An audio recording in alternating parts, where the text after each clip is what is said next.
పంపులు లిఫ్టుల కమిషన్లతో కేసీఆర్ ఇంట్లో కనకవర్షం కురిపించారన్నారని సీఎం రేవంత్ అన్నారు. ఉమ్మడి పాలమూరును దోచుకొని జిల్లాను నాశనం చేశారన్నారు. 10 ఏళ్ల బీఆర్ఎస్ పాలనలో పాలమూరు రంగారెడ్డికి 50% నిధులు ఖర్చు చేయకుండానే 90% పనులు ఎలా పూర్తి చేశారని నిలదీశారు. ప్రధాని మోదీని దిగిపోతే రాహుల్ గాంధీని పీఎం చేసి తానే పాలమూరు రంగారెడ్డికి జాతీయ హోదా తీసుకొస్తానన్నారు.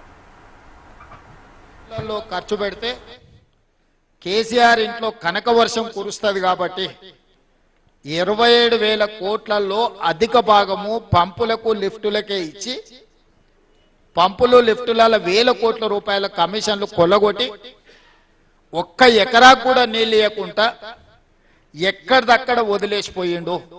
చంద్రశేఖరరావు 10 సంవత్సరాలలో సాగునీటి ప్రాజెక్టుల కోసం చేసిన అప్పులకు 84,503 కోట్ల రూపాయలు 10 ఏళ్లలో ఆయన కట్టిండు. నేను అధికారంలోకి వచ్చిన తర్వాత ఆయన చేసిన అప్పుల భారం మొయ్యలేనంతగా మారి కరెక్ట్ 30 నెలల 33,567 కోట్ల అసలు 18,554 కోట్ల మిత్తి. 30 నెలల చంద్రశేఖరరావు చేసిన పాపాల బైరోడు నాకు అందించిన ఈ అప్పు 52,120 కోట్లు ఈ నెలకు కట్టిన నేను. ఈరోజు విపరీతమైన అప్పులు తేవడం వల్ల ఈరోజు నిజంగా అవసరం ఉన్నప్పుడు అప్పు తెచ్చుకోలేని పరిస్థితి అయిపోయింది. ప్రాజెక్టులు 55,000 కోట్ల రూపాయలతోని పాలమూరు రంగారెడ్డి ఎత్తిపోతలు పూర్తి అవుతుంది అన్నప్పుడు 27,000 కోట్ల రూపాయలు అంటే సరిగ్గా 50%, లెస్ దాన్ 50%, 48-47%, 47-48% నిధులు ఖర్చు పెడితే 90% పనులు ఎట్లా పూర్తవుతాయి? మీడియా మిత్రులుగా నేను మిమ్మల్ని అడుగుతున్నా. నాకు ఆ సైన్స్ ఆ మ్యాథ్స్ నాకు అర్థమైతలేదు. 80,000 పుస్తకాలు నేను చదవలేదు. నాకు ఆ లాజిక్కే దొరకడం లేదు. ఉన్నదంతా ఊడ్చుకపోయి దోసుకపోయి ఈరోజు మమ్మల్ని ఏదో దోషులుగా నిలబెడుతున్నామని భ్రమలలో ఉన్నారు.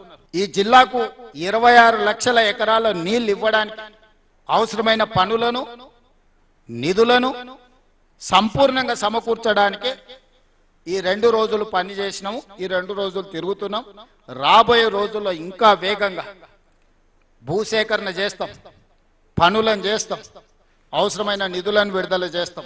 భూసేకరణకే మొట్టమొదటి నిధులన్నీ విడుదల చేస్తున్నాం. బీఆర్ఎస్ నాయకులు అని చెప్పుకునే వాళ్ళందరికీ నా సూచన ఒక్కటే, మీరు ఏం సాయం చేయొద్దా, మీరు మాట్లాడుకుంటుంటే చాలు. మీరు చేయగలిగిన పెద్ద సాయం కేసీఆర్కు ఊడిగడం చేయడం ఆపురు. ఆఖరి 6 నెలలు ఎన్నికలు వచ్చినప్పుడు చూద్దాం ఎవరు ఎట్లుంటారో, ఎవరు ఏమవుతారో, జిల్లా ఎవరి పక్షాన నిలబడుతుందో, ఇక్కడ రైతులు ఎవరితో ఉంటారో, విద్యార్థులు ఎవరితో ఉంటారో, ఈ జిల్లా ఎవరికి అండగా నిలబడుతో ఆ రోజు తేలుద్దాం. 2 సంవత్సరాలు కొంచెం మర్యాదగా ఉండడం నేర్చుకోండి అని చెప్పి ఏది పడితే అది మాట్లాడి పనులు జరగకుండా, భూసేకరణ జరగకుండా కాళ్ళలో కట్టేబెట్టే పనులను జిల్లా బీఆర్ఎస్ నాయకులు చేయొద్దని ఈ వేదిక మీద నుంచి వాళ్ళందరికీ నేను విజ్ఞప్తి చేస్తున్నా. మోడీ గారు ప్రతి సంవత్సరం 2 కోట్ల ఉద్యోగాలు ఇస్తా అన్నాడా? 12 ఏళ్ళు అయింది, 24 కోట్ల ఉద్యోగాలు ఇచ్చిండా? పేదవాళ్ళ ప్రతి ఖాతాలో స్విస్ బ్యాంక్ లో నల్లధనం తెచ్చి 15 లక్షల రూపాయలు ప్రతి పేదోడి ఖాతాలు వేస్తా అన్నాడా? వేసిండా? నీ ఖాతాలు పడ్డాయి నరేందర్? పోనీ ఇక్కడ రాములు గారి ఖాతాలు పడ్డాయి, ఆయన కూడా పేద అయినాయి కదా. ఇట్లాంటి ఒక 50 చెప్తా నరేంద్ర మోడీ గారు ఇచ్చిన అష్యూరెన్సెస్ రైతుల ఆదాయాన్ని 2 ఇంతలు చేస్తా అన్నాడు. చేసిండా? పండించింది కొంటలేడు. తక్షణమే నరేంద్ర మోడీ గారిని దిగిపోమనుండ్రి. రాహుల్ గాంధీ గారిని నా కుర్చీలో కూర్చోబెట్టి ఇవన్నీ ఫుల్ఫిల్ చేపిస్తాను నేను. సో కిషన్ రెడ్డికి, ధర్మపురి అరవింద్ గారికి, బండి సంజయ్ గారికి బాధ్యత లేదా? రాష్ట్ర ప్రభుత్వంలో రైతులు పండించిన పంట ఇప్పుడు యూరియా ఇంత షార్టేజ్ వస్తుంది.